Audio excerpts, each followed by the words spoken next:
ये जो तीसरी वेव के लिए बच्चों को खतरनाक बताया जा रहा है और वैक्सीनेशन भी पूरी तरीके से नहीं हुआ है, इसको देखते हुए ये फैसला लिया गया है। और ये बड़ा फैसला, क्योंकि 12th बोर्ड के एग्जाम नहीं होने से आखिर आगे नीति क्या बनेगी, किस तरह से आगे प्लानिंग की जाएगी, क्योंकि ये वो एग्जाम्स होते हैं जिसके बाद जो बच्चे हैं उनका भविष्य तय किया जाता है, यानी वो डॉक्टर बनेंगे या फिर किस फील्ड में वो जाना चाहेंगे, इंजीनियरिंग करेंगे, जेईई के एग्जाम्स होते हैं, नीट के एग्जाम्स होते हैं, मेडिकल के लिए एग्जाम्स होते हैं, उस सब के लिए बच्चों के 12th बोर्ड के एग्जाम्स तय किए जाते हैं, उनके परिणाम जो है वो तय करते हैं। लेकिन अब ये बड़ा फैसला लिया गया है। आज मंत्रिपरिषद की बैठक थी,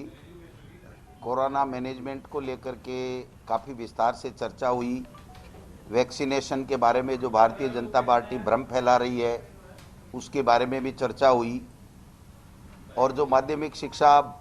बोर्ड की जो 10वीं और 12वीं की परीक्षाएं हैं उसको लेकर के भी मंत्रिमंडल के सभी साथियों से चर्चा हुई। चर्चा के उपरांत ये तय किया गया कि राजस्थान माध्यमिक शिक्षा बोर्ड की 10वीं और 12वीं की परीक्षाएं कैंसिल की जाती हैं, और जो माध्यमिक शिक्षा निदेशक और माध्यमिक शिक्षा बोर्ड के और शिक्षा विभाग के अधिकारी मिलकर के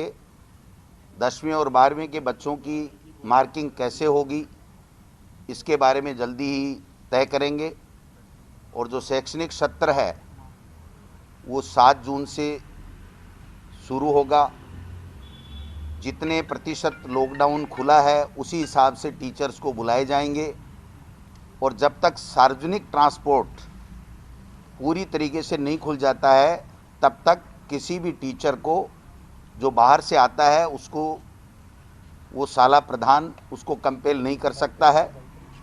क्योंकि काफ़ी ऐसे टीचर हैं जो दूसरे डिस्ट्रिक्ट्स में रहते हैं। तो कहने का तात्पर्य, जब सार्वजनिक ट्रांसपोर्ट खुल जाएंगे और लॉकडाउन के हिसाब से जब ऑफिसेज खोलने की जितने प्रतिशत की छूट सरकार के द्वारा दी जाएगी उतनी प्रतिशत शाला के अंदर टीचर आएंगे, शेष को दूसरे कार्य में लगाया जाएगा। इसलिए 10वीं और 12वीं की जो एग्ज़ाम्स कैंसिल की गई हैं उसके बारे में जल्दी हम मेथड तैयार करके, और जो बच्चे पढ़े हैं उनका किस प्रकार से मार्किंग होगी 10वीं और 12वीं की वो तय करके, यानी सर ये परीक्षाएं नहीं होंगी, ये कैंसिल का मतलब यही माना? कैंसिल का मतलब ये है कि परीक्षाएं नहीं होंगी, लेकिन जैसे सीबीएसई ने ये कहा है कि अगर कोई बच्चे उससे हमारी मार्किंग से संतुष्ट नहीं होंगे तो फिर सामान्य स्थिति होने पर कोरोना खत्म होने के ऊपर उसके ऊपर विचार किया जा सकता है। तो ये विकल्प हमारे लिए भी खुला हुआ है, लेकिन आज की तारीख में जो फैसला हुआ है वो ये हुआ है कि 10वीं और 12वीं की राजस्थान माध्यमिक शिक्षा बोर्ड की परीक्षाएं कैंसिल की गई हैं, नहीं होंगी। क्या पैटर्न कुछ डिसाइड, कुछ फॉर्मूले पे बात हुई है सर? क्या नहीं, वो फार्मूले पे यहाँ पे बात नहीं, वो एजुकेशन डिपार्टमेंट को तय करना है कि किस प्रकार से उन्होंने टेस्ट लिए हैं, हाफ ईयरली एग्जाम्स ली है, 10वीं के क्या मार्क्स हैं, 11वीं में उसकी क्या परफॉर्मेंस है, 12वीं में जो बच्चा पढ़ा है उसने किस प्रकार से पढ़ा है, कितना वर्कबुक में काम किया है, कितना उसने टेस्ट में लिखा है, कितना ऑनलाइन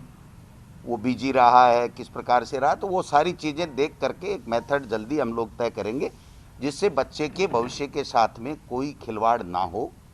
और वो पूरी तरीके से संतुष्ट रहे कि हाँ मैं इस कैटेगरी का था जितने नंबर मेरे आए। नए शैक्षणिक सत्र को लेकर एक बार दोबारा बता दीजिए सर। क्या नया शैक्षणिक सत्र 6 तारीख तक था, 7 से खुल गया। पीओ हमारा पहले से ही मौजूद है, कोरोना में उसकी ड्यूटी है।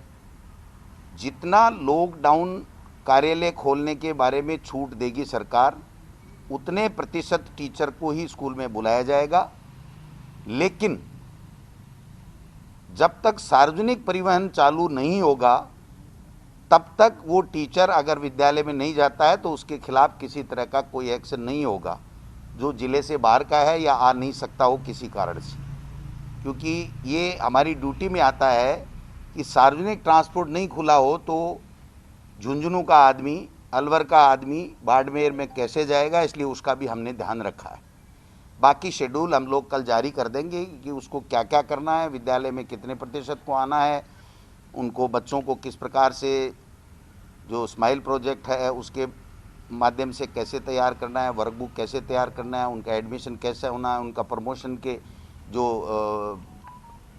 बनाने हैं मार्कशीट वगैरह प्रमाण पत्र बनाने हैं वो कैसे बनाने हैं, ये सारी चीज़ें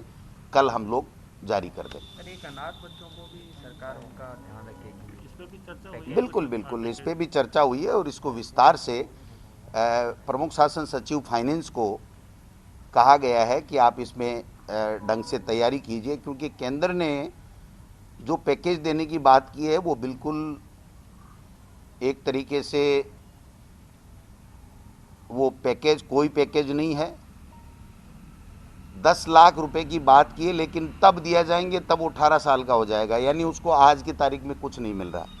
तो माननीय मुख्यमंत्री जी ने ये कहा है कि जो बच्चे इस कोरोना के कारण से अनाथ हो गए या जिसके दोनों माँ बाप चले गए या एक पहले चला गया एक बाद में चला गया, वो ऐसा होगा, तो उनको तात्कालिक राहत क्या मिलनी चाहिए,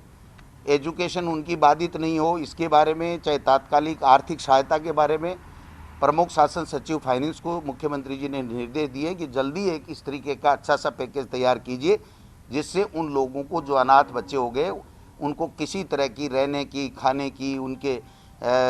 पालन पोषण की, उनके एजुकेशन की किसी तरह की कोई दिक्कत नहीं हो। ये सरकार पूरी तरीके से मुख्यमंत्री जी ने निर्देश दिए कि इनकी हम सब व्यवस्था करेंगे। Sir vaccine